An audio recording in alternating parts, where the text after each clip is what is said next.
Llanos de Luna. La verdad es que a mí era un tema que me interesaba porque me gusta mucho el parlamentarismo y tienen parte de razón en el espíritu de la propuesta. También le digo que es un tema que solamente nos interesa a nosotros, ¿eh? Somos políticos hablando sobre cosas que solamente interesan a los políticos. Esto no le interesa a nadie. Pero bueno, es interesante para nosotros, para enriquecer realmente el parlamentarismo. Pero ha sido, bajo mi punto de vista, un alarde de hipocresía. Creo que incluso se ha quejado del ruido mientras usted hablaba. Ustedes se quejan del ruido mientras alguien habla. Entonces, he apuntado algunas de las cosas que ha dicho. Primero se queja de la escenificación, que claro, esto de las sesiones de control acaba siendo una escenificación. Yo he traído una impresora, así que tampoco puedo hablar mucho. Pero lo que también he visto en este hemiciclo es al señor Tellado mostrando violentamente fotos de víctimas de ETA a otras víctimas de ETA. Como si sus víctimas de ETA fueran menos que otras víctimas de ETA. Para mí ha sido la escenificación, voy a ser generoso, más burda, más cutre, más miserable que yo he visto aquí en todo este tiempo. Así que estoy de acuerdo con usted en que, bueno, sí, se tendría que regular. Luego usted ha dicho aquí que, claro, no hay diálogo, que la gente lee guiones, que la gente lee argumentarios. Con todo respeto, señora Llanos de Luna, que yo a usted la conozco, fue delegada del Gobierno en Barcelona, ¿cuánto hace que dice algo que no le han pasado, que no está escrito en el argumentario de su partido? No digo por falta de capacidad, digo quizá incluso por miedo a salirse del guión. ¿Cuánto hace? ¿Cuánto hace que dice algo por usted, porque realmente le salga? ¿Cuánto hace? Yo aquí he visto réplicas escritas previamente. La gente aquí no se escucha. En la réplica no se escucha. Aquí realmente se leen guiones. Así que estoy de acuerdo con usted, se debería regular también. Usted dice aquí que claro, hay cierta trampa, que los ministros, que el presidente no responde. Hombre, también hay preguntas trampa, porque ustedes aquí han llegado a venir preguntando por la zona industrial de la avenida de Zumalacárregui, de Zumaya, escrito, que el ministro de turno lo trae preparado, y acaban preguntando por Begoña Gómez. ¿Esto es cierto o no es cierto? Esto pasa siempre. Así que estoy de acuerdo con usted que sí, se debería regular. Y usted dice aquí que claro, los diputados del PSOE no arropan a sus jefes, que esto al final está vacío. Bueno, es mentira. Pero dicho esto, yo he visto aquí, y usted también, al expresidente de su partido salir literalmente con dos personas, por aquí, en pleno silencio, incluido el suyo. No aplaudía ni Dios.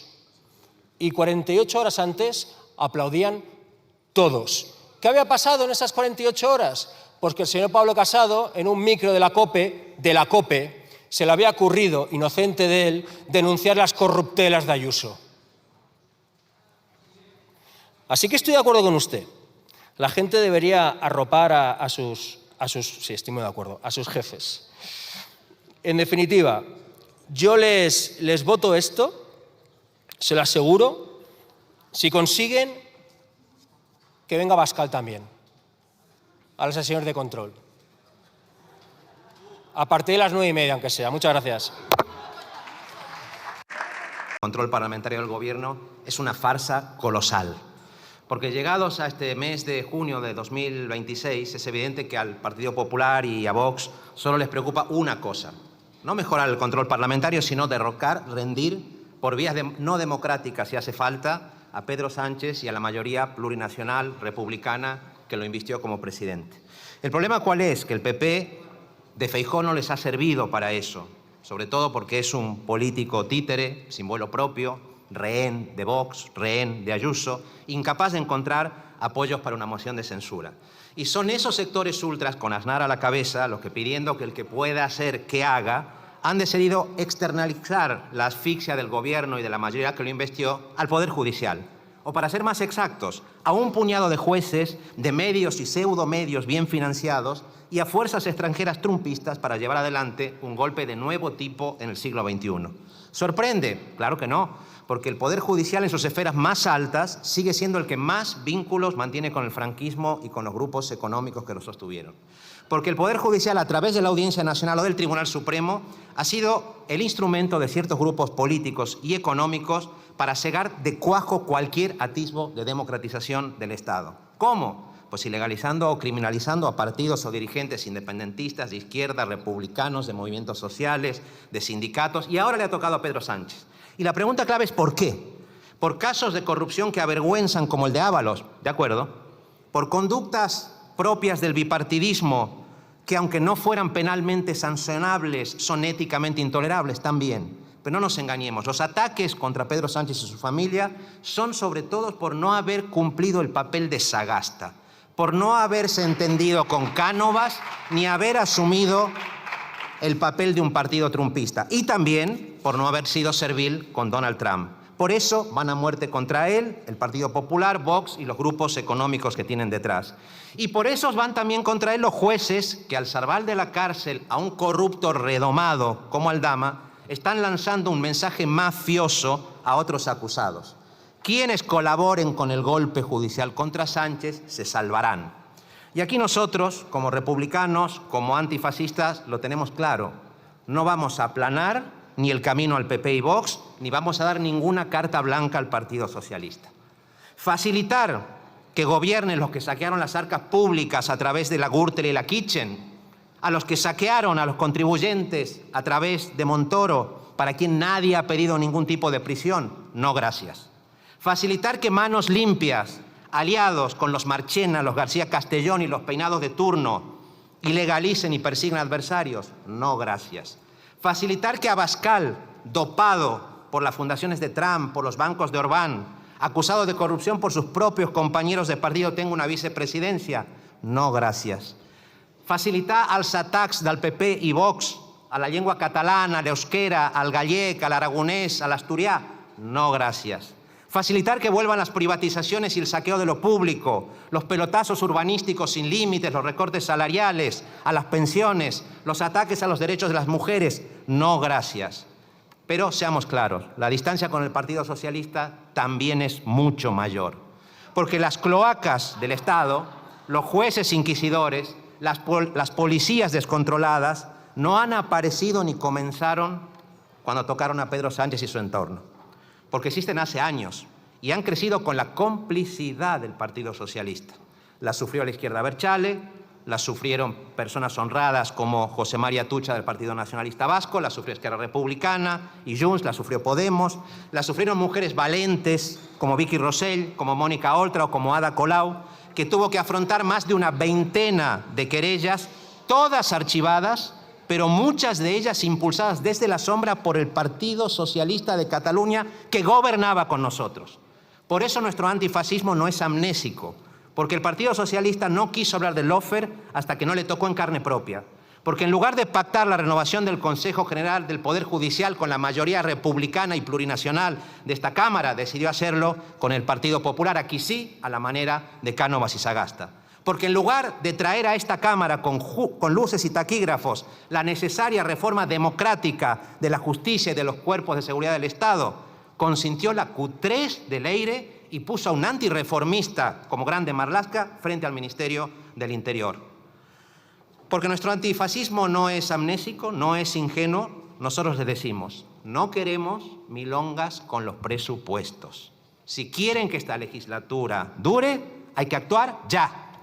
Contra la especulación en materia de vivienda, con la celeridad con la que hoy se ha aumentado el presupuesto en materia de dependencia.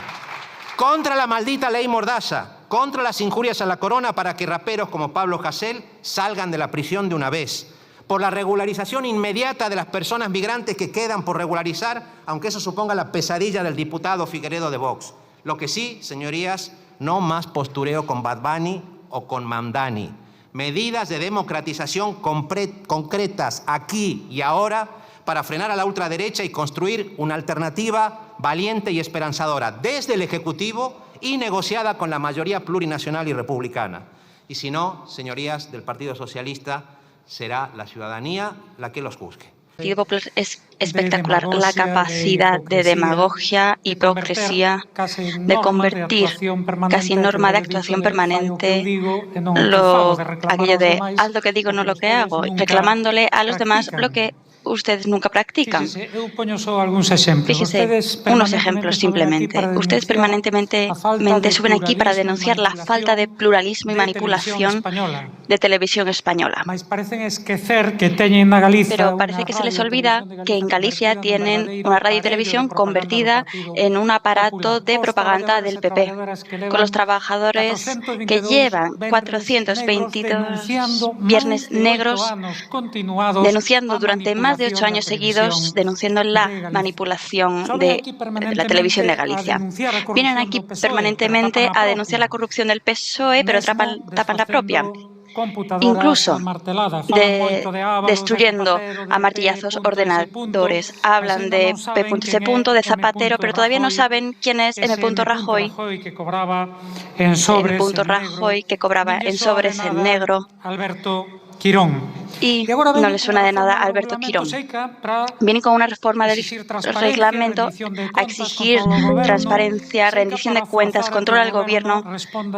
Quieren forzar al gobierno a que respondan sin evasivas, como diría Castelao. Nos pones así, que me pongo triste. Es curioso que ustedes mismos tengan que citar sentencias en las que los gobiernos del PP intentaron amordazar este Parlamento. No deja de ser curioso que ustedes son los primeros que no respetan las preguntas que registran por escrito. Todos aquí que hemos escuchado al ministro responder a las preguntas registradas y no las que le hacen ustedes verbalmente, que son otras diferentes en función del interés que tengan en cada momento. O como en televisión española o con la corrupción, o con la corrupción, su falta de coherencia, evidentemente no les da ninguna credibilidad. Tenemos algunos casos en Galicia en relación con Alfonso Rueda, ahora presidente de la Xunta. No es ya que no responda o responde con evasivas, responde sobre todo con una actitud chulesca, de dejadez paternalista y machista, porque el que tiene enfrente al líder de la oposición es una mujer. Y para su desgracia, además, es una mujer valiente que no se deja amedrentar de ninguna manera. Pero habría que preguntarles por qué Alfonso Rueda no quiere responder a estas preguntas que le hace el BNG. ¿Por qué el gobierno del PP adjudica miles de contratos a dedo a la empresa que dirige la hermana de Núñez Feijóo? 1.573 contratos a dedo a la hermana de Feijóo entre 2018 y 2024. No respondió. ¿Por qué motivo? Mantuvo en el cargo de consejero durante varios meses a Alfonso Villares, a pesar de saber que estaba imputado por una agresión sexual a una periodista. Tampoco contestó. ¿Qué compromisos asumió la Xunta con la empresa Altri en el memorando secreto para instalar una macrocelulosa en Palas de Rey? Tampoco contestó.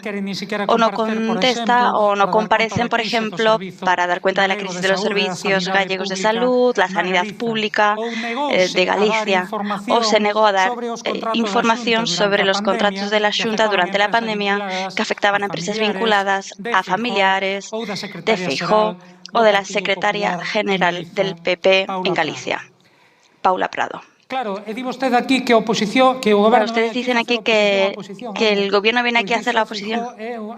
Pues eso, Feijóo es un maestro.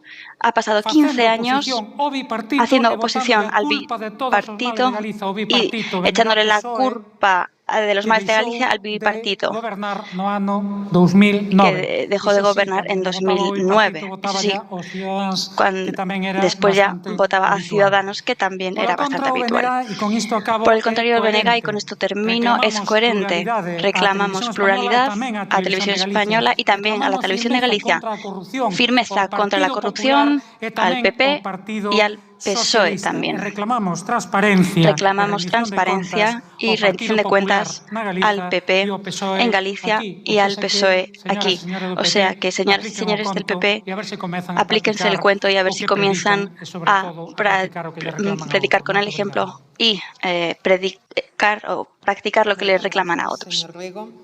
Muchas gracias, señor Rego. PNV tiene la palabra el señor Legarda Uriarte.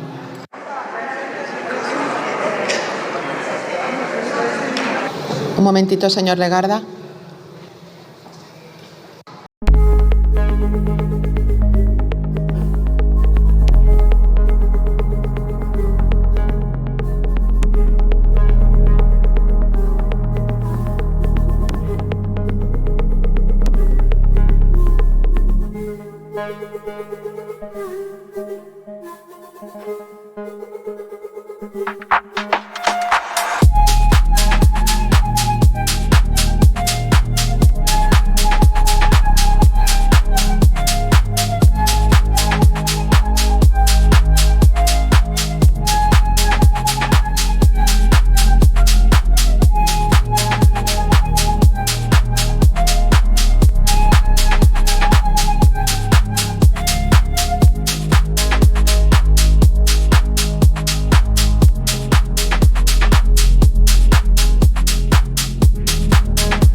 Thank you.